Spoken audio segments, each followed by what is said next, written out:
It's that time. The video you guys have all been asking for and wondering about.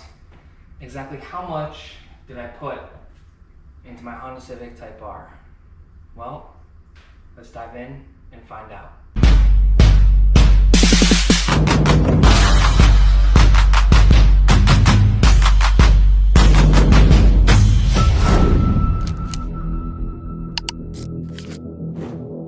Alright, so something a little bit different today. We're not going to be doing anything with the vehicle. We're simply just going to be going over it. We're going to be going over the parts that I put in, how I got them, where I sourced them from, and most importantly, what I spent. Which, newsflash, is a lot. So I have everything here and my handy dandy iPhone. Let's get into it, and first and foremost, we'll get into the wheels. So the wheels, I paid $4,000. $4,000, I got them from Rim and Tire. Pretty sure they're in California. I love this wheel. They're 18 by 9.5 plus 45. I wish they were a plus 38. Plus 38 by far is the nicest, cleanest, flushest spec that you can get if you're running that size wheel. If you really want to, go wider and be a little bit different, you can do a God spec, which is 18 by 10 plus 40, which is what I'm thinking about changing it to now. Now the center cap to match the fascia of the wheel and the outer chrome lip, for 4 center caps, it's $250. And so that is that. I don't believe I got those from Rim and Tire, believe it or not. I'm pretty sure I got them from Evasive. The Michelin Pilot Sport 4s, those ran me $1,100. They are 265, 35, 18. I kind of regret getting this tire and that size. I wish I had gotten 275, 35, 18. I like a lot of meat on my wheel for my tire. And this side wall is not bad. It's nice. It looks good. Like I said, I wish I had went with a plus 38. The Advan GT Beyonds do come in a plus 38, but they're very, very hard to get, and they're more desired spec. And I believe they're special order as well, so they're more expensive. But the tires, I wish I had ran 275, 35, 18. I wish I did not go with a Michelin Pilot Sport 4. I think they're a little bit overrated, to be honest with you. And the reason being is if you're pushing 400 or 500 horsepower, these do not catch. The grip on them is not great. They are a sports performance tire, but just for pushing that type of power, you really need like a Nitto NT01 or a Falcon 615K or a Toyo tire or Yokohama 8009, which is what I'm planning on getting next. So those were the tires at $1,100. Next was the Eibach Pro Kit. That was a Facebook Marketplace special. That ran me $200. Next was the MORIMOTO V2 headlights. I bought them on a Black Friday special. I paid $800 for those. They actually were a part when they redid the whole car and they sprayed everything. They repainted the whole car. I actually ended up working with the collision shop because they were trying to find me the headlights, the OEM headlights, but they're extremely expensive. I didn't know that the headlights were that expensive. They were about $1,000 each headlight. That's what they told me. I never actually checked the price from Honda, but that's crazy. So they hit me up and they were like, look, you have a $1,000 deductible. Let's just call it even. If you could source your own headlights, we'd be more than happy to just have it taken care of as the deductible, and we'll call it even. So MORIMOTO V2s, those are $800. The Honda Access fog lights, the yellow ones, is the color that I went with, not the light blue, with the harness. That was also a Facebook Marketplace special. I'm all in that at $350. And just so everybody does know, you can buy the housing and the light, but it's not a direct plug and play to the car unless you buy the harness, the adapter harness, so that you can plug it into the housing and the light assembly, and then you plug it into the wiring kit. Next up, we have the Hondata, also another Facebook Marketplace special. I ended up paying $500 for that. I just couldn't I waited. I was really patient until I found somebody online. I just couldn't justify paying $790. A lot of people are weary about buying Hondatas, on Facebook Marketplace, whether or not they're unlocked to the car. For me, it was kind of simple and easy. One, if I'm going to buy it from somebody on Facebook Marketplace and they're offering to ship it, use PayPal. Period, end of story. Just use PayPal, and you can write in the notes section when you're buying it that it must be unlocked from the seller's vehicle and be able to lock to my vehicle. You have it in writing on PayPal. If you get it and it's locked, you're fully covered. And then the second thing is if you just meet the person, face to face in a parking lot, you can easily bring your laptop, check and see if it's unlocked, and you're good to go. Next up, we have the Kuro Plus Turbo, $2,500. There's no discount on the Kuro Plus Turbo. The next one is the HKS Front Pipe and Downpipe. Believe it or not, that's actually one unit in Japan. So HKS sells it as one unit, which is so crazy, because when I was looking to buy the front pipe and the downpipe from HKS back in 2021, I believe, when I had my red FK8, people were selling the front pipe alone at $500 and then the downpipe at some ridiculous price, from what I can remember, I think like $700. I ended up going through Dream Automotive. They got it imported, for me from Japan. Next is the HKS Legamax Exhaust. I got that for $1,700. Love that exhaust, love the tone, love the sound. I love HKS, the tone, the pitch of it, and it just really brought back memories. I got that from CamiSpeed.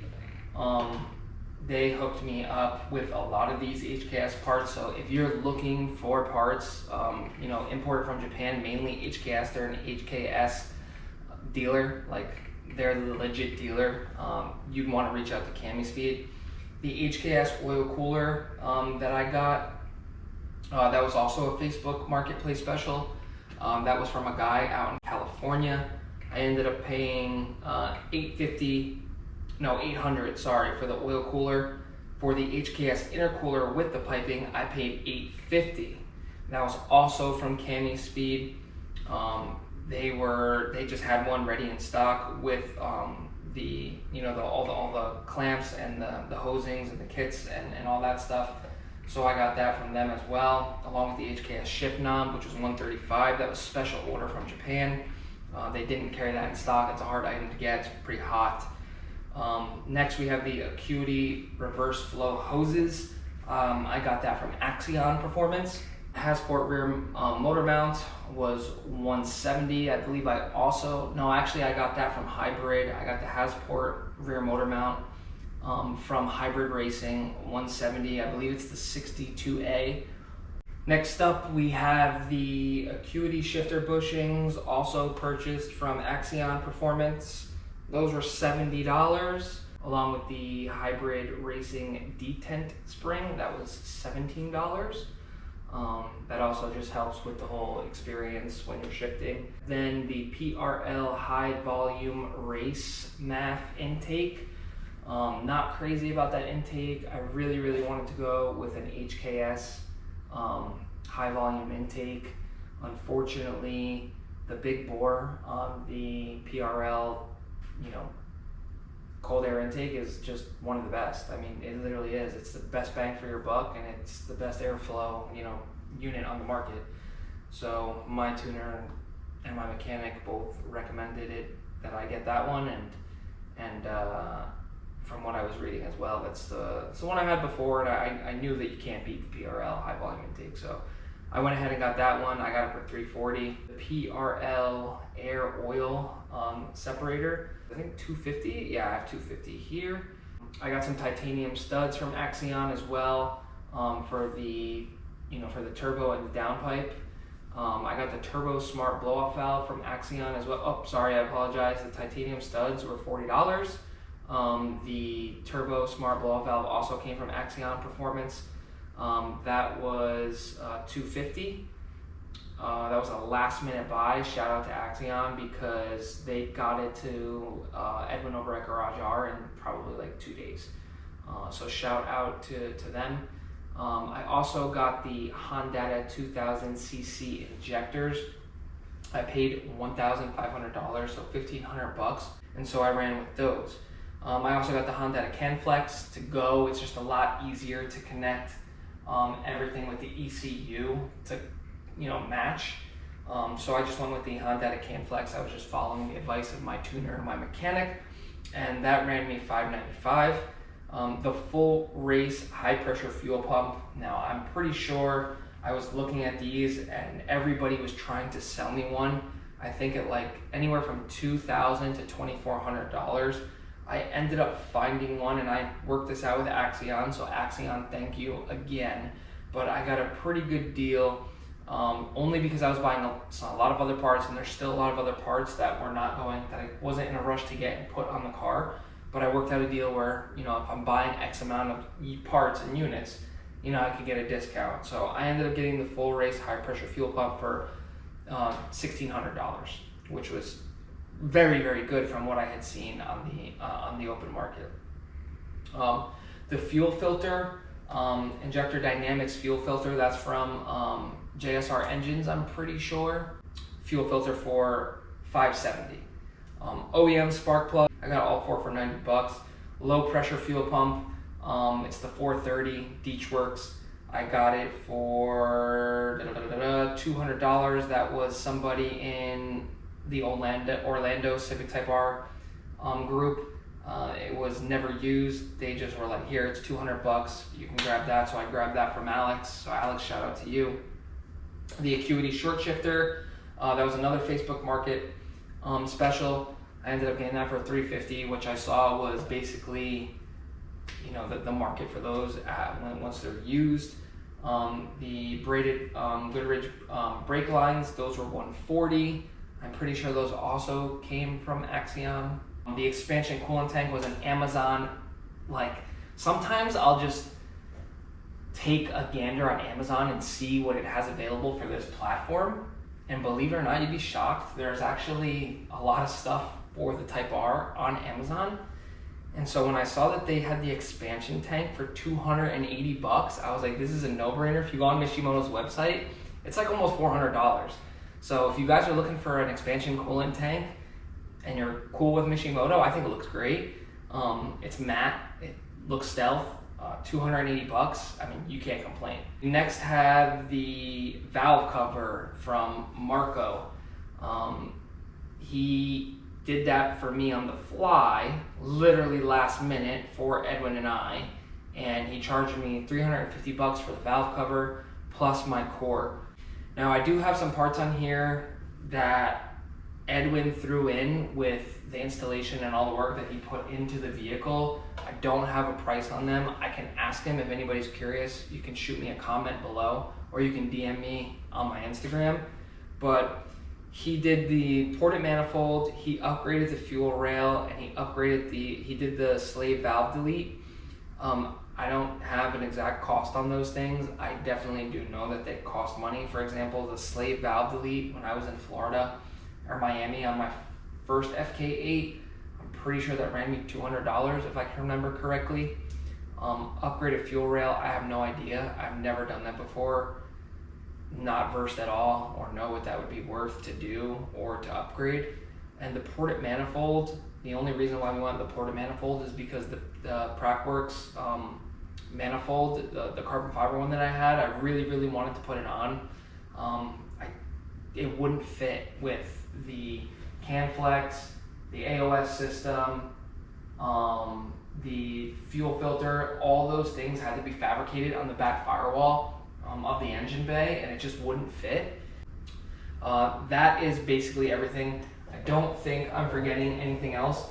Most of that stuff that I just named on the vehicle is really just for performance parts. And if you add all that up, you get, check this out, what's that, $20,937, which, to be honest, I thought it was more. Technically it is more because I didn't include tax, I didn't include shipping, and I didn't include all the labor that went into the car that Edwin did, and the tuning session along with the dyno time. So I didn't include any of those things. So it's definitely more. I'm gonna say it's probably near 30, if I'm being honest. So around $30,000 to make, you know, over 500 horsepower. And that is a pretty controversial topic, because if you ask any BMW, you know, lover and enthusiast, they'll tell you it's a waste of money. Like my good friend Christian, him and I have this debate all the time. He does have a Honda Civic Type R. He has a 2025 Rally Red Type R, and he hates his car. He loves it, but he hates it. He's in like a love-hate relationship with it. But he'll tell you all day downpipe and a tune on an M, and you can easily make over 700 horsepower. Apparently, this is just what I hear. I think the difference is the enthusiast part, right? So to me, growing up in the 80s and the 90s and then the 2000s when I was able to get my license, and I didn't have the money, you know, from my upbringing to get this car. You know, my favorite Honda of all time is the DC5. It's my friend Jeff is actually, his Instagram is Jeff Honda, I'm pretty sure. His Facebook is Jeff Honda. And he had a gorgeous vivid blue pearl DC5. It was a 2006, and I wanted that car so bad. He had it in high school, our senior year, or maybe junior year, and I couldn't afford that. But he had done so much to it to make it look good. You know, I was so envious because it was beautiful. It sounded great. He had a lot of work put into it and done to it that he had done in shop class. And I feel like I kind of caught the bug then. And I've since then have learned about Honda, you know, since my middle high school days. And to me, this just breeds legend. And so I'm an enthusiast about it. And the time and the meticulous attention to detail for all the JDM parts to make it what it is, to me, is special. A downpipe and a tune, if one person can do it, they're all going to do it. And I think what differentiates this platform, you know, from like an F80 or an M platform for BMW is maybe there's not that much support, at least that I know of. And then with this platform, there's just so many different things that contribute to what you want to do to your vehicle. There's so many different options that you have. And so to me, it's special. I don't mind spending that much money, because this is something that's going to be with me forever. You know, I'm not getting rid of this car 110,000%. That's it for this video. Around $30,000. You know what I mean? And I'm not ashamed to say it, and I'm thankful to God for that. And for my current situation, you can get there. You know, it's just, you got to ask yourself how bad do you want it. So I will catch you guys on the next one. I hope you enjoyed this video, and I look forward to all the comments and questions if you have any. And I'll catch you guys on the next one.